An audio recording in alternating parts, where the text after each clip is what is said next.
There's a reason so many evangelicals support Donald Trump and have aligned themselves with authoritarian politics. And this reason isn't being talked about. In this video, I want to show you how certain Christian doctrines and cultural values have led us here so we can better understand what's happening and why it matters. If you're a Christian, I ask you to watch with empathy. Try to understand why so many people are afraid and what it feels like to be on the other side of this system. And if you're not a Christian, I hope this sheds light on the motivations behind some of the confusing and alarming behavior you're seeing from people of faith.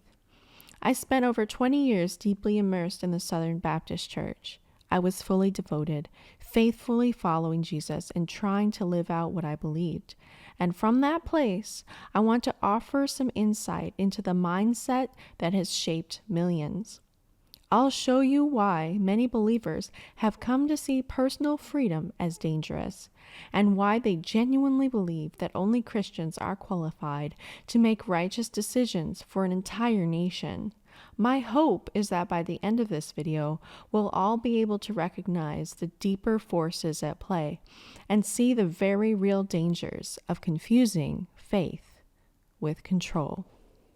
The church, God's order, and the appeal of authoritarian power. I grew up in the Southern Baptist Church. I was all in. The girl who was crazy about Jesus, the one reading her Bible every day, year after year. Always at church, always serving, always the first to defend the faith. For over 20 years, I've followed Jesus with all my heart. I was the voice on the street corner crying out for people to be saved. I believed I was doing God's work, but somewhere along the way, I realized something was missing, or maybe something was being crushed. I began to see that while we talked about freedom in Christ, there were so many people living in fear. In churches like the one I came from, especially where rigid gender roles and hierarchy are emphasized, there's a strong culture of enforcement. Now, they call it accountability, but it's really a way of policing one another, spiritually and socially. Everyone becomes a watchdog for biblical values, and the fear of being labeled rebellious or deceived keeps people quiet. In these circles, no one is truly free. Everyone must submit to an order of authority. Let me explain why freedom feels dangerous to these circles.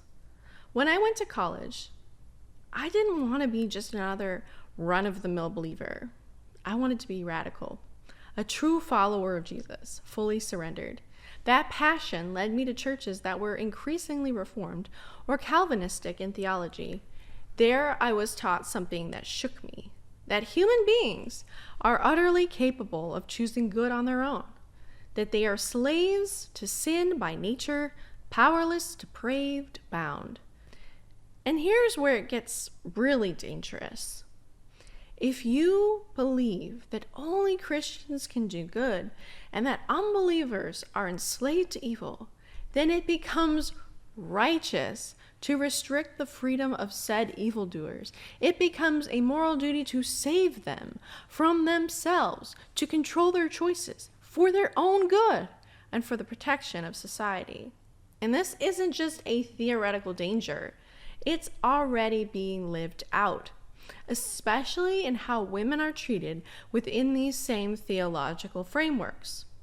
Women are often told that rebellion is in their very nature, that within them is an evil desire to take power into their own hands and rule over their husbands, that they are so easily deceived that they cannot even trust themselves and must be kept under male authority for their own protection. Their freedom, even just their autonomy as an adult human being, is seen as a threat. They must be quiet. They must be limited in what they are allowed or not allowed to do.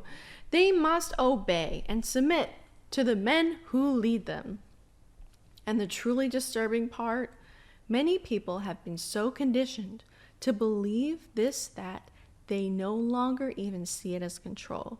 It's just normal. Some women have lived their entire lives under this structure, first under their fathers, then under their pastors, and finally under their husbands.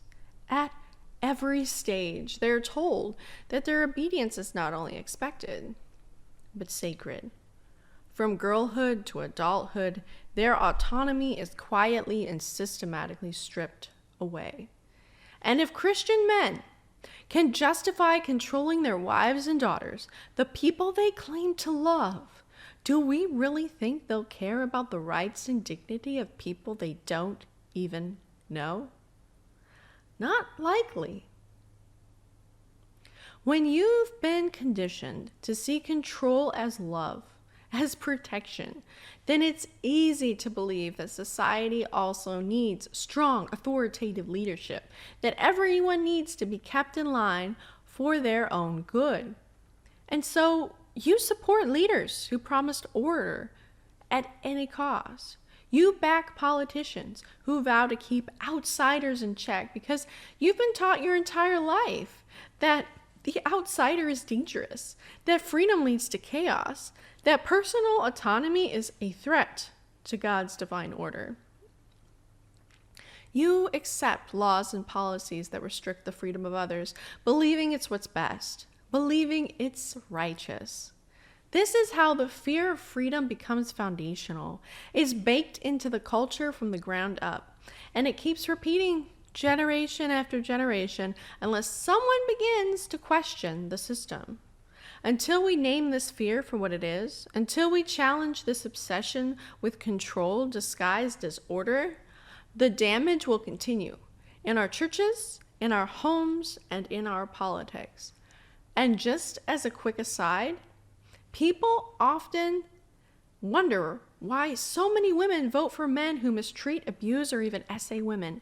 It seems unthinkable, but once you understand that there is a Christian culture where mistreatment, abuse, and even assault are not only normalized, but often excused, and where women are frequently blamed for the harm done to them, it becomes far less shocking.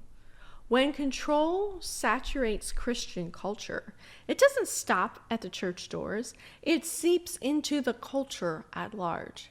When you believe God has ordained a specific hierarchy, men over women, pastors over congregants, Christians over culture, you begin to see it as your duty to spread that order into every corner of society. Schools, government, laws.